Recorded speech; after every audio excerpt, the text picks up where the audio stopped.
ഇന്ന് മത്തായിയുടെ സുവിശേഷം 7-ാം അധ്യായത്തിൽ കർത്താവ് ചോദിച്ച ചോദ്യം നമുക്ക് എല്ലാവർക്കും വളരെ സുപരിചിതമായ വേദഭാഗമാണ്. അതിന്റെ 1 മുതൽ ഞാൻ വായിക്കുമ്പോൾ അത് നമുക്ക് കാണാൻ കഴിയും. നിങ്ങൾ വിധിക്കപ്പെടാതിരിക്കേണ്ടതിനെ വിധിക്കരുത്.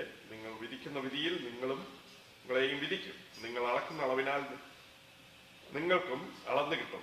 എന്നാൽ സ്വന്തം കണ്ണിലെ കോൽ ഓർക്കാതെ സഹോദരന്റെ കണ്ണിലെ കരട് നോക്കുന്നത് തന്നെ. അതാണ് കർത്താവ് ചോദിച്ച ചോദ്യം. അപ്പോൾ കർത്താവ് ഇവരോട് പറയുകയാണ്, നിങ്ങളുടെ സഹോദരന്റെ കണ്ണിൽ ഒരു കരടിരിക്കുമ്പോൾ, നിങ്ങളുടെ കണ്ണിൽ കോലിരിക്കുമ്പോൾ അത് നിങ്ങൾ എടുക്കാൻ നോക്കുന്നതുണ്ട്. എന്നിട്ട് എടുത്ത് ഒന്നുകൂടെ എംബസൈസ് ചെയ്ത് പറയാ, അല്ല, സ്വന്തം കണ്ണിൽ കോലിരിക്കെ നീ സഹോദരനോട് നിൽക്കെ. നിന്റെ കണ്ണിൽ നിന്ന് കരടെടുത്ത് കളയട്ടെ എന്ന് പറയുന്നത് എങ്ങനെ?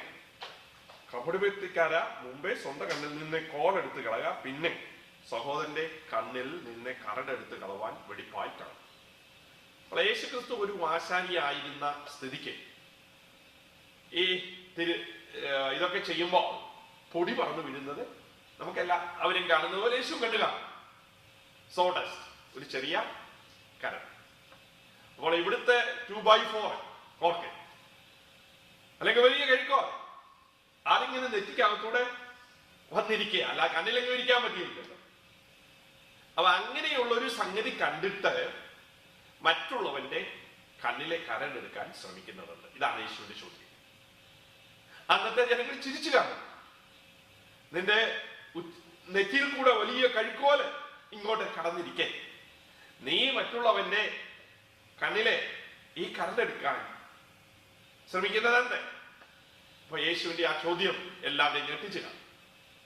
എന്തിനാണ് കർത്താവ് ഇത് ചോദിച്ചത്? ഇതിന്റെ അർത്ഥം നാം വിധിക്കരുതെന്നാണ്. അങ്ങനെയാണോ? അങ്ങനെയാണ് പലരും തെറ്റിദ്ധരിച്ചിരിക്കുന്നത്. എന്താ വേദപുസ്തകം അങ്ങനെ പറയുന്നില്ല. വേദപുസ്തകം പറയുന്നത് വിധിക്കുന്ന ഉടനെ നാം നമ്മെ ആദ്യം വിധിക്കണം. അതാണ് ഒന്നാമത്തെ അടിസ്ഥാനം. നാം എങ്ങനെയുള്ളവരാണെന്ന് ആദ്യം അറിഞ്ഞിട്ട് വേണം വിധിക്കാൻ. അപ്പോൾ എല്ലാ വിധിയും ദൈവജനത്തിന്റെ അടിസ്ഥാനത്തിലുമായിരിക്കണം.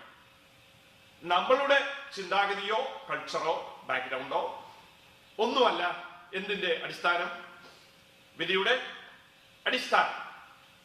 കർത്താവ് തന്നെ പറയുന്നുണ്ട്, നിങ്ങൾ വിധിക്കുമ്പോൾ നിങ്ങൾക്ക് ആ വിധി വരും എന്നോർത്താ വിധിക്കാവുന്നത്. അപ്പോൾ ഓർത്തണം, വിധിക്കുന്നവർക്ക് ഒരു പ്രശ്നമേ ഉള്ളൂ. എന്താ? നാം വിധിക്കുന്ന വിധിയാൽ തന്നെ നമുക്കും വിധിയുണ്ടാകും. അപ്പൊ അതാണ് ആദ്യം ഓർക്കേണ്ടത്. ഞാനൊരു കാര്യം ചെയ്യുമ്പോൾ എനിക്കും അത് തന്നെ സംഭവിക്കാനിടയുള്ളത് കൊണ്ട് ഞാൻ വിധിക്കുമ്പോൾ എങ്ങനെ വിധിക്കണം? അപ്പോൾ കർത്താവ് പറഞ്ഞു, ഒരിക്കൽ വിധിക്കാൻ വന്ന ജനസമൂഹത്തോട് പറഞ്ഞു, നിങ്ങളിൽ പാപമില്ലാത്തവൻ ആദ്യം അവളെ കല്ലെറിയാൻ. എന്ന് വെച്ചാൽ യേശു നമ്മൾ പാപിയാണെന്നുള്ളൊരു ഒന്ന് ബോധിപ്പിക്കുക. നിങ്ങളുടെ ജീവിതത്തിൽ പാപമില്ലെന്നോർത്ത് ചെയ്യരുത്. അതാ കർത്താവ് ഓർപ്പിച്ചത്. അപ്പൊ നമ്മൾ എല്ലാവരും പാപിയാണ്, പരാജയം പറ്റുവാൻ സാധ്യതയുണ്ട്. അതുകൊണ്ട് നാം വിധിക്കുന്ന വിധി നമുക്ക് വന്നാൽ എങ്ങനെ ഏറ്റെടുക്കാൻ കഴിയും എന്നുള്ള അടിസ്ഥാനത്തിൽ വിധിക്കണം. അതാണ് കർത്താവ് ഓർപ്പിച്ചത്. അല്ലാതെ കർത്താവ് പറഞ്ഞില്ല അവൾ ചെയ്ത് ശരിയാണെന്ന്, അവൾ പറഞ്ഞത് അല്ലെങ്കിൽ സംഭവിച്ചത്, ഇതൊന്നും കർത്താവ് നീതീകരിക്കുന്നില്ല. കർത്താവ് പറയുന്നത് നിങ്ങൾ വിധിക്കേ, പക്ഷെ നിങ്ങളും പാപിയാണ്, നിങ്ങൾക്കും ഇത് തന്നെ വന്നാൽ എങ്ങനെ കൈകാര്യം ചെയ്യുമെന്നുള്ള അർത്ഥത്തിൽ നിങ്ങൾ വിധിക്കണം. അപ്പോൾ അവിടെ കർത്താവ് പറഞ്ഞു, പാവമില്ലാത്തവൻ ആദ്യം കല്ലെറിയട്ടെ. അപ്പോൾ അവന്റെ ഹൃദയത്തിൽ അത് ബോധ്യമായി. ഇനി യേശുക്രിസ്തു ഒരു പരീശന്റെ വീട്ടിൽ ചെന്നു. പരീശന്റെ വീട്ടിൽ ചെന്നടനെ പാപിനിയായ ഒരു സ്ത്രീ അവിടെ വന്നു എന്ന് പരീശൻ പറയുകയാണ്. ഇവളെ എങ്ങനെയുള്ളവളെന്ന് യേശു അറിഞ്ഞിരുന്നെങ്കിൽ ഇവളെ തൊടിക്കയില്ല എന്നൊക്കെ ചിന്തിച്ചോണ്ടിരിക്കുക. അപ്പോൾ യേശു പറഞ്ഞു, ഇവൾക്ക് വലിയ പാപമുണ്ട്, ഇവൾക്ക് വലിയ കടമുണ്ടായി. പക്ഷെ നിനക്കെന്തുണ്ട്? ചെറിയ കടമുണ്ട്. അതുകൊണ്ട് നീ കുറച്ച് സ്നേഹിച്ചു, കുറച്ച് കടം വീട്ടിയിരുന്നുണ്ട്. ഇവക്ക് വലിയ കടമുണ്ടായിരുന്നത് കൊണ്ട് ഇവള് വളരെ സ്നേഹിച്ചു. അപ്പോഴും യേശു എന്താ പറയുന്നുണ്ട്? നീ ഓർത്തോണം, ഇവള് വലിയ കടക്കാരിയാ, വലിയ ഭാവിയാണെന്ന് ഓർത്ത് അവളെ കംപ്ലീറ്റ് എന്ത് ചെയ്യണ്ട, എഴുതി തള്ളണ്ട. നിനക്കും എന്തുണ്ട്? പാപമുണ്ട്. അപ്പോൾ കർത്താവ് ഓർപ്പിക്കുന്ന ഓരോന്നും നമ്മൾ ചിന്തിക്കുമ്പോഴാണ് അതിന്റെ പ്രാധാന്യം മനസ്സിലാക്കുന്നത്. നാം എന്ത് ചെയ്യുമ്പോഴും അത് തന്നെ നമുക്ക് സംഭവിച്ചാൽ നാം എങ്ങനെ കൈകാര്യം ചെയ്യും എന്ന് ഓർത്തിട്ട് വേണം ചെയ്യാൻ. അതാണ് ഒന്നാമത്തെ ചിന്ത. രണ്ടാമത്തെ ചിന്ത, പാപത്തിന് വ്യത്യാസമേ. ഓരോരുത്തർക്കും. എല്ലാവരുടെയും ലിസ്റ്റിൽ എന്തുണ്ട്? പാപമുണ്ട്. അതാണ് കർത്താവ് പറഞ്ഞത്, ഇവൾക്ക് വലിയ കടം, നിനക്ക് ചെറിയ കടം.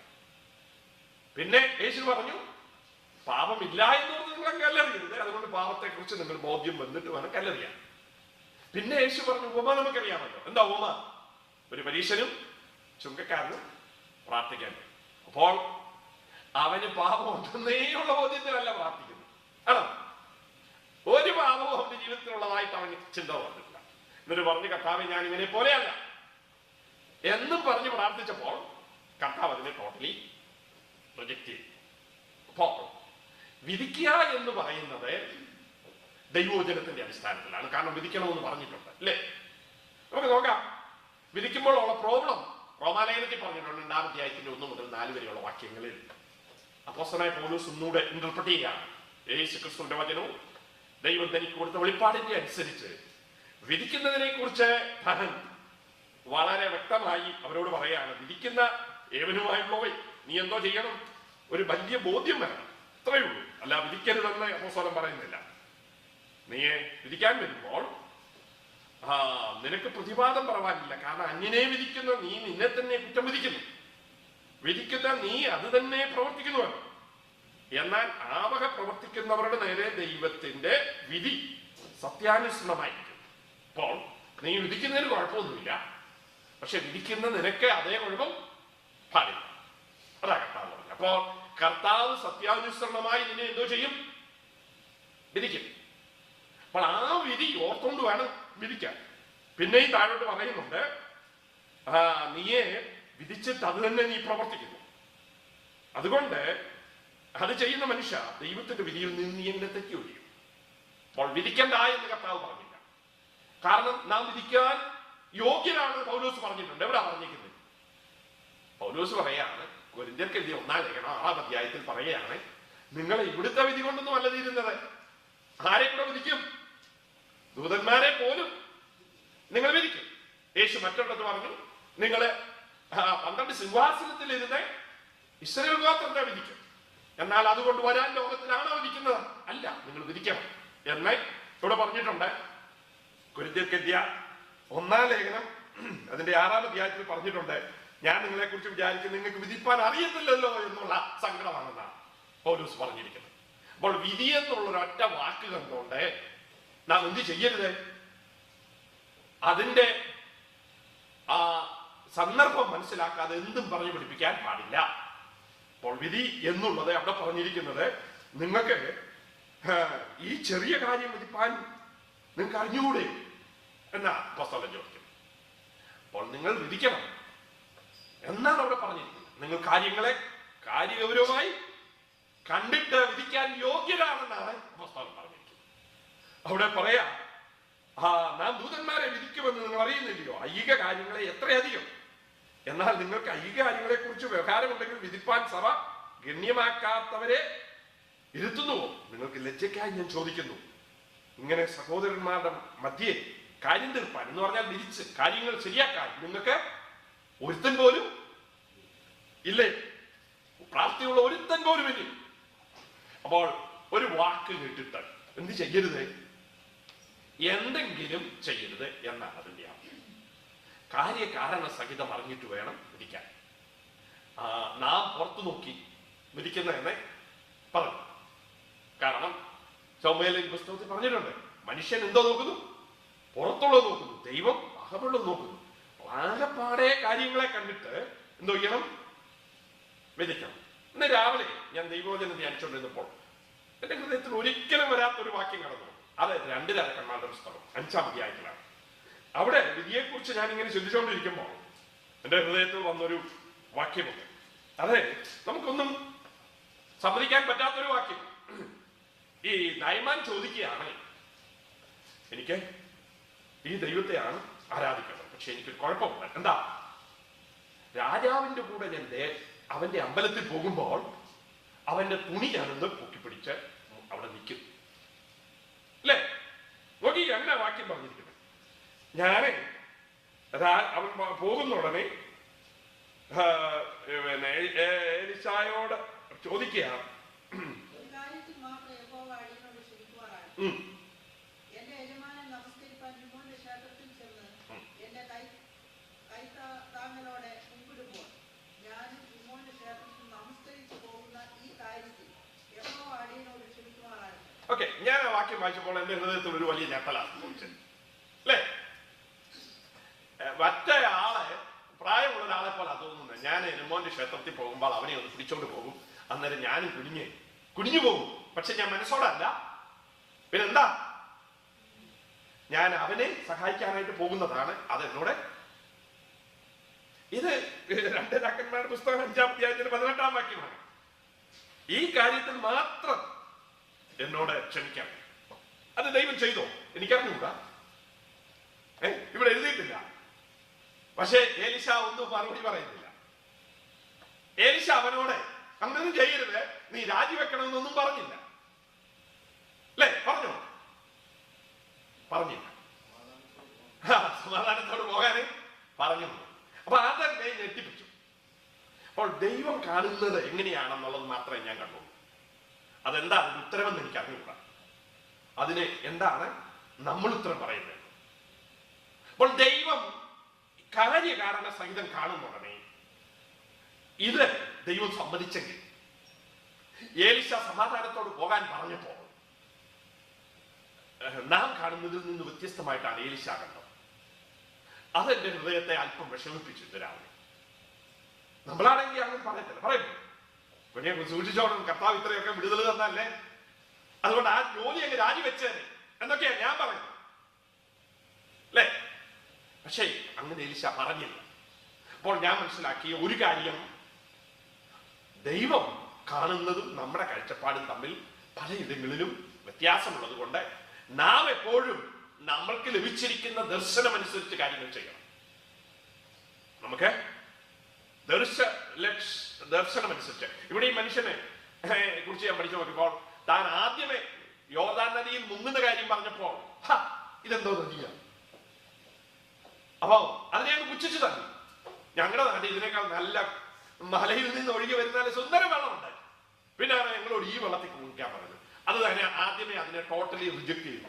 സൗഖ്യം വന്നോണ്ട് താൻ പറയുന്നത് 2 ലോഡ് മണ്ണ് തരാമെന്ന്. അപ്പോൾ ഇപ്പൊ താൻ വളരെ എക്സ്ട്രീം അതർ സൈഡിൽ പോയി. ആദ്യത്തെ എക്സ്ട്രീം ഈ കറക്കുള്ള ധ്യാനത്തിനാ മുങ്ങുന്നതെന്ന് ചോദിച്ചിട്ട് സൗഖ്യം കിട്ടിയപ്പോൾ മറ്റേ എക്സ്ട്രീമാ പോകുന്നത്. ഇവിടുത്തെ മണ്ണെടുത്തോണ്ട് പോയി എനിക്ക് എന്തെങ്കിലും ചെയ്താൽ അതിന് ഗുണമുണ്ടെന്നാണ് ഞാൻ വിചാരിക്കുന്നത്. അതിന് മണ്ണ് കൊടുത്തില്ലെന്നൊന്നും അവിടെ എഴുതിയിട്ടില്ലുണ്ടോ? മണ്ണ് കൊടുത്തിട്ടുണ്ട്. അപ്പൊ ഇത് ആരുടെ ചിന്താഗതിയാണ്? അറിവില്ലാത്തവന്റെ ചിന്താഗതി. അപ്പൊ അറിവില്ലാത്തവൻ ചെയ്യുന്നത് പോലും നമുക്ക് ചെയ്യാൻ പറ്റില്ലെന്നേ ഞാൻ അവിടെ കണ്ട തത്വം. നയമാൻ അങ്ങനെ ചെയ്തത് കൊണ്ട്, രാജാവിന്റെ കൂടെ പോയതുകൊണ്ട് എനിക്കും ഇച്ചിരി ചെയ്യാമെന്ന് പറഞ്ഞ് നമുക്ക് രക്ഷപ്പെടാൻ പറ്റത്തില്ല എന്നാണ് അതിന്റെ പിന്നിൽ ഞാൻ കണ്ട ഉത്തരം. കാരണം അവന്റെ സാഹചര്യം അങ്ങനെയാണ്. അവനൊരു ജാതിയാണ്. അവൻ ലഭിച്ച ദർശനം ഇതിനനുസരിച്ചാണ് അവൻ കാര്യങ്ങളെ കാണുന്നത്. അല്ലാതെ നമ്മുടെ ദർശനവും അവന്റെ ദർശനവും കൂടെ ഒന്നാണെന്നും പറഞ്ഞ് എന്ത് ചെയ്യാൻ പറ്റത്തില്ല. നമുക്ക് അതിനെ നമ്മുടെ ജീവിതത്തിൽ എന്ത് ചെയ്യാൻ പറ്റത്തില്ല, അഡോപ്റ്റ് ചെയ്യാൻ പറ്റത്തില്ല. നമുക്ക് ദർശനം ലഭിച്ച ലക്ഷണം, ആ ദർശനം എന്താണോ അതിനനുസരിച്ചാണ് നാം ജീവിക്കണം, അല്ലെങ്കിൽ നാം കുടുങ്ങിപ്പോകും. അപ്പോൾ ഇവിടെ ദൈവം വിധിക്കാൻ പറയുമ്പോൾ നമ്മളോട് പറയുന്നത്, നീ നിനക്ക് ലഭിച്ച ദർശനത്തിൽ നിൽക്കണമെന്ന ഈ 2-ാം അധ്യായത്തിൽ പറയുന്നു. കാരണം യഹൂദന് നല്ല വെളിപ്പാടും ദർശനവും ദൈവം കൊടുത്തു. ജാതിക്കല്ലാതില്ല. അവന് കിട്ടിയിരിക്കുന്ന പ്രമാണം അവന്റെ ഹൃദയമേ ഉള്ളൂ. അപ്പോൾ അവന്റെ ഹൃദയപ്രകാരം അവൻ വിധിക്കണമെന്നാണ് ആരോട് പറഞ്ഞിരിക്കുന്നത്. എന്നിട്ട് കാര്യങ്ങളെ നോക്കണം. അപ്പോൾ നയമാന് മാത്രമല്ല, ഇവിടെ അതുപോലെയുള്ള ജാതികളും കാര്യങ്ങളെ വീക്ഷിക്കുന്നത് പോലെ നാം എന്ത് ചെയ്യരുത്, പ്രമാണം കിട്ടിയ നാം ചെയ്യും. അങ്ങനെയാകുമ്പോൾ നാം പറയുന്നതിന് വ്യത്യസ്തമായി നാം പ്രവർത്തിക്കും.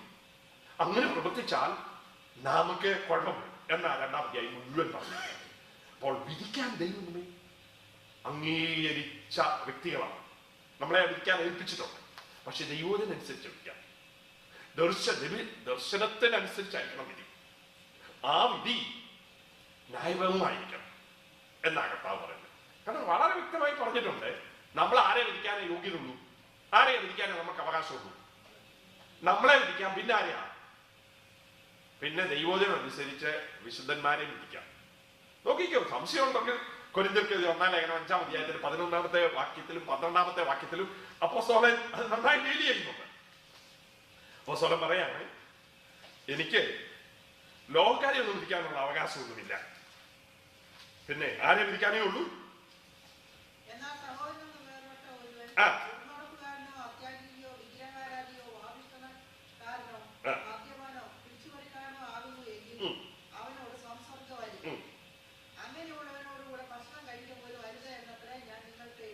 അടുത്ത വാക്യം,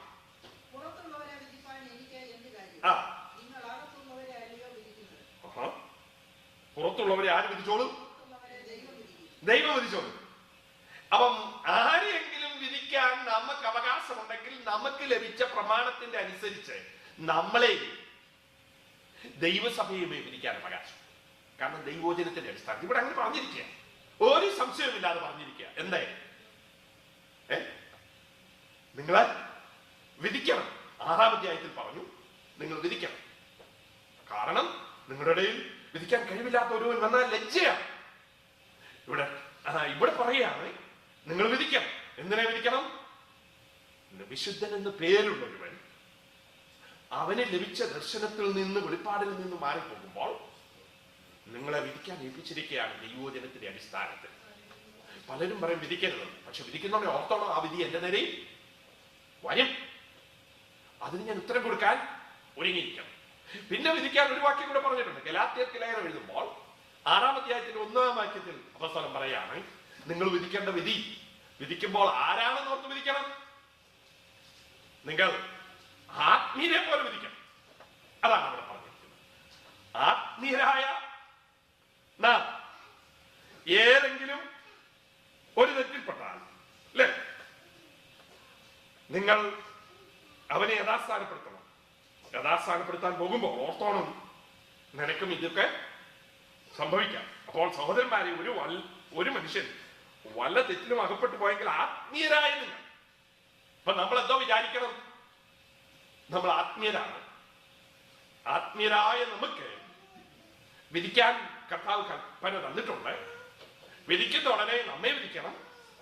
ഈ സഹോദരനെ വിധിക്കുന്ന ഉടനെ നമുക്കും ആ ആത്മീയനെന്നുള്ള നിലപാടിലേ നമ്മിരിക്കാം, കർത്താവ് വിധിച്ചതുപോലെ. എന്തേ? നിനക്ക് കുറച്ചും കടമയും, ഇവക്ക് ഒരുപാട് കടം, പക്ഷെ നിനക്കും കടമുണ്ട്, അതുകൊണ്ട് വേണം വിധിക്കാൻ. യേശു പറഞ്ഞു, ഇവള് വ്യഭിചാരത്തിൽ പിടിക്കപ്പെട്ടവൾ, പക്ഷെ പാവമില്ലാത്തവൾ എന്നുള്ള നിലയിൽ നിങ്ങൾ കല്ലെറിയും.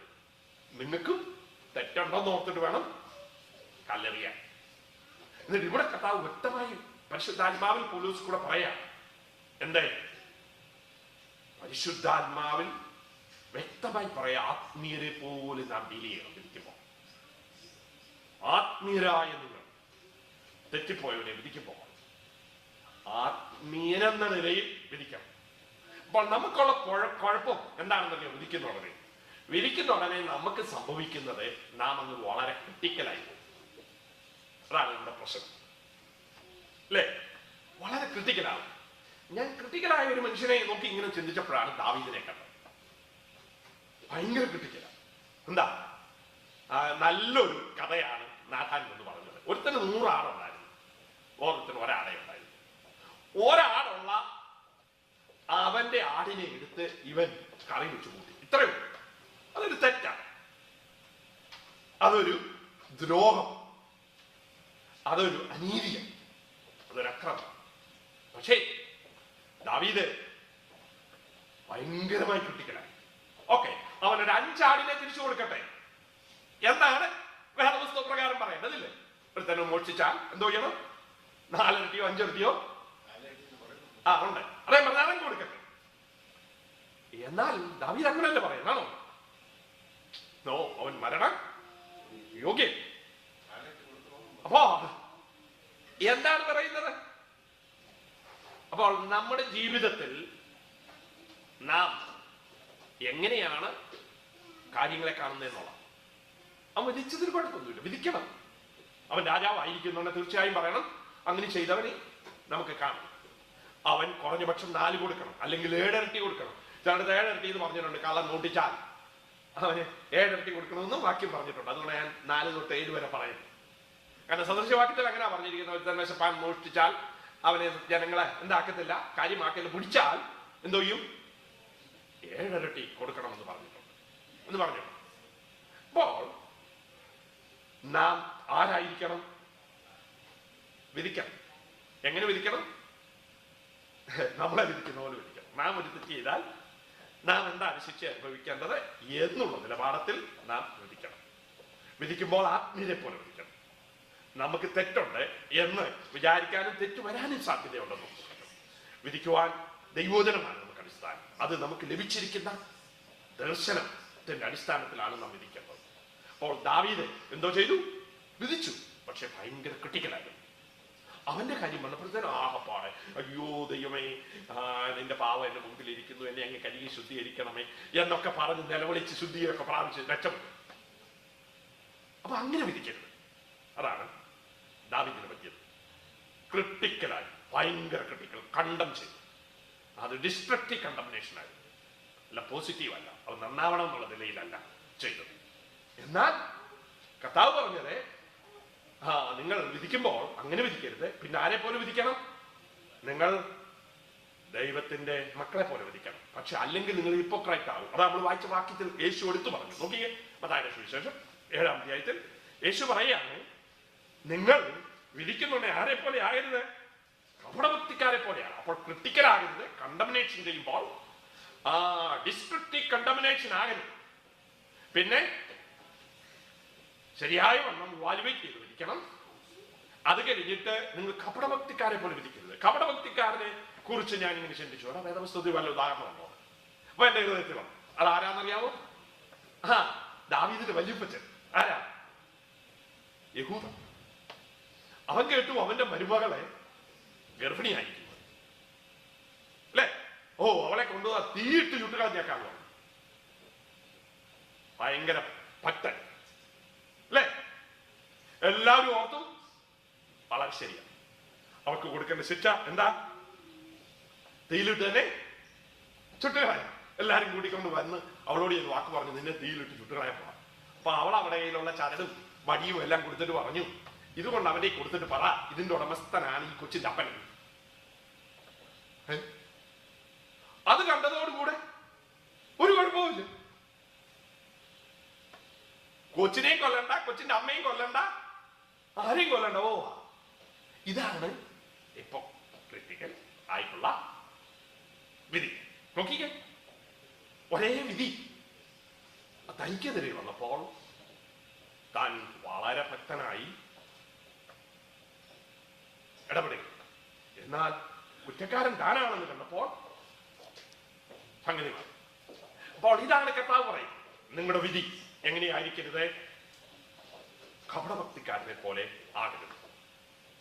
അപ്പോൾ കർത്താവ് പറയുന്നത്, നാം ഓരോരുത്തരും ദൈവസന്നിധാനത്തിലായിരിക്കുമ്പോൾ നമ്മളെ ആദ്യം വിധിക്കണം.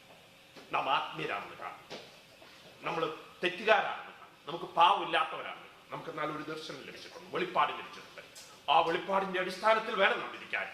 അത് നമുക്ക് കുറയ്ക്കാനോ കൂട്ടാനോ പാടില്ല. നയമാൻ ചിന്തിച്ചതുപോലെ നമുക്ക് ചിന്തിക്കാൻ പറ്റുകയില്ല. ജാതികൾ ചിന്തിക്കുന്ന പോലെ നമുക്ക് ചിന്തിച്ച് കാര്യങ്ങൾ ചെയ്യാൻ പറ്റുകയില്ല. നാം പുറം മാത്രം കണ്ടു വിധിക്കരുത്. നാം ഉള്ളതുപോലെ സംഗതികൾ അതിന്റെ ഗൗരവത്തിൽ കണ്ടിട്ട് വേണം വിധിക്കുവാൻ. എന്നിട്ട് കർത്താവ് പറയുകയാണ്, നിങ്ങളെ ആദ്യം നീ എന്തോ ചെയ്യണം? നിന്റെ കോലുമായിട്ട് നീ ഡീൽ ചെയ്യണം. അത് നീ ആദ്യം കൈകാര്യം ചെയ്യണം. നിന്റെ കോല് നീ എടുത്ത് കളയണം. എന്നിട്ട് നീ ശരിച്ച് കണ്ടിട്ട് വേണം മറ്റുള്ളവനെ വിധിക്കാൻ. അപ്പൊ നിന്റെ പ്രശ്നം നീ കൈകാര്യം ചെയ്യണം. അല്ലാതെ നമ്മുടെ പ്രശ്നവുമായി നാം എന്ത് ചെയ്യരുത്? വിധിക്കാൻ പോകണം. പിന്നെ അതാകത്താവ് പറഞ്ഞിരിക്കുന്നു എന്ന് പറഞ്ഞാൽ യാതൊരു വിലയും ഉണ്ടാകത്തില്ല. അതാണ് എന്റെ അർത്ഥം. നോക്കി, കണ്ണിൽ നിന്ന് നീ എന്തോ ചെയ്യണം? നീ സ്വന്തം കണ്ണിൽ നിന്ന് കോലെടുത്ത് കളയണം. എന്നിട്ട് ക്ലിയർ ആക്കുക. എന്നിട്ട് വേണം വിൽക്കാൻ. കരടാണെങ്കിലും കോലാണെങ്കിലും അതെടുത്ത് കളഞ്ഞിട്ട് നാം എന്തോ ചെയ്യണം? മറ്റുള്ളവന്റെ വിധിക്കണം. അപ്പോൾ കർത്താവ് ഒന്നൊരു സ്റ്റെപ്പ് കൂടെ മുന്നോട്ട് പോയിട്ട് പറയാം, ക്രിട്ടിക്കൽ ആകരുത്, ഹിപ്പോക്രൈറ്റ്സും ആകരുത്. പിന്നെ ആരായിരിക്കണം? ദൈവത്തിന്റെ വചനപ്രകാരം നമുക്ക് വിധിച്ചേ പറ്റുള്ളൂ. അല്ല, വിധിക്കാതിരിക്കാൻ പറ്റത്തില്ല. വിധിക്കുന്നത് ദൈവവചനപ്രകാരം വിധിച്ചില്ലെങ്കിൽ അപ്പോസ്തലൻ പറഞ്ഞ പോലെ എനിക്ക് ലജ്ജയാണ് നിങ്ങളെ കുറിച്ച് ചിന്തിക്കുന്നത്, നിങ്ങളുടെ ഇടയിൽ കാര്യം തീർക്കുന്നു വിധിക്കാൻ ഒരു മനുഷ്യൻ പോലും ഇല്ലയോ എന്ന് ചോദിക്കുന്നുടനെ അതിന്റെ അർത്ഥം വിധിക്കണമെന്നാണ്. നമ്മൾ ദൈവസഭയെ വിധിക്കണമെന്നാണ്, ദൈവവചന പ്രകാരം കാര്യം തീർക്കണമെന്നാണ്. അല്ലെങ്കിൽ ആഹപ്പഴിക്കുന്നു. കാരണം നാം ചെയ്യുന്നതിനെ കുറിച്ച് നല്ല ബോധം നമുക്കുണ്ടാകണം. കാരണം നാം ചെയ്യുന്നതിന് തക്ക പ്രതിഫലമായിട്ട് കർത്താവ് വരുന്നു. നമ്മുടെ പ്രവൃത്തി നമുക്ക് പിന്തുടരും, അല്ലേ? പ്രവൃത്തി പിന്തുടരും. അയ്യോ, അതാ ഏറ്റവും വലിയ ബുദ്ധിമുട്ട്. നമ്മൾ ഓർത്തു ഈ ശവം പോയതോടുകൂടി തീർന്നെന്നാ. എന്നാൽ പിന്തുടരുന്ന ഒറ്റ കാര്യമേ ഉള്ളൂ. എന്താ? നമ്മുടെ പ്രവൃത്തി. കർത്താവ് പറയാ, അനീതിയുള്ളവൻ അനീതി ചെയ്യട്ടെ, പിന്നെ അഴുക്കുള്ളവൻ അഴുക്കാവട്ടെ. നീ എന്തോ ചെയ്യാ? നീതി ചെയ്യുക, വിശുദ്ധിയിൽ വർദ്ധിച്ചു വയ്ക്കുക. അപ്പൊ അവനെ ഇവനെയും നോക്കിയിട്ട്, കാരണം എന്താ? അടുത്ത വാചകം എന്താണെന്നറിയാം? ഓരോരുത്തരും അവനവന്റെ പ്രവൃത്തിക്ക് കൊടുക്കാൻ ഞാൻ ഇതാ വേഗം വരുന്നു. ഞാൻ ആൽഫയും ഒമേഗയുമാണ്, ഞാൻ ആരംഭവും അവസാനവുമാണ്, എനിക്കെല്ലാം അറിയാം. അതുകൊണ്ട് അവനവന്റെ കാര്യം ചെയ്യട്ടെ, നീ ഭാരപ്പെടണ്ട. നീ ആര് എന്ത് ചെയ്താൽ മതി? നിന്റെ കാര്യം നോക്കിയാൽ മതി. നീ നീതിമാനാണോ? നീതി ചെയ്യാം. വിശുദ്ധനാണോ? വിശുദ്ധി ചെയ്യാം. പിന്നെ അഴുക്കുള്ളവൻ അഴുക്കാകുന്നതോ ദുഷ്ടൻ ദുഷ്ടത ചെയ്യുന്നതോ ഓർത്ത് ഭാരപ്പെടേണ്ട ആവശ്യമില്ല. അതാര് വിധിച്ചോളും? വെളിയിലുള്ളത്. എന്നെ വിധിക്കുന്നത് ആരാ? ദൈവമാണ് വിധിക്കുന്നത്. അപ്പോൾ വളരെ വ്യക്തമായി വേദപുസ്തകം പറഞ്ഞിട്ടുണ്ട്. നമ്മളെ കാര്യങ്ങളെ കാണുന്നത് ക്രിട്ടിക്കലായിട്ടല്ല, ഹിപ്പോക്രൈറ്റ്സ് ആയിട്ടല്ല, ആത്മീയനെ പോലെ, ദൈവ വചനം ലഭിച്ചവനെ പോലെ, ദൈവം എങ്ങനെ ക്രിസ്തുവിൽ നമുക്ക് മാതൃക കാണിച്ചോ അതുപോലെ. അതിന് ഒരു വാക്യം എടുത്തിട്ട് ആരെയും വിധിക്കരുത് എന്ന് പറയുന്നത് മഹാമണ്ടത്തരമാണ് വേദപുസ്തകത്തിന്റെ അടിസ്ഥാനത്തിൽ. നമ്മൾ വിധിക്കുന്നത് നമ്മെ വിധിക്കുന്നത് പോലെ ആയിരിക്കണം. നാം ആത്മീയരെ പോലെ വിധിക്കണം, കർത്താവ് കാണിച്ച മാതൃക പോലെ വിധിക്കണം.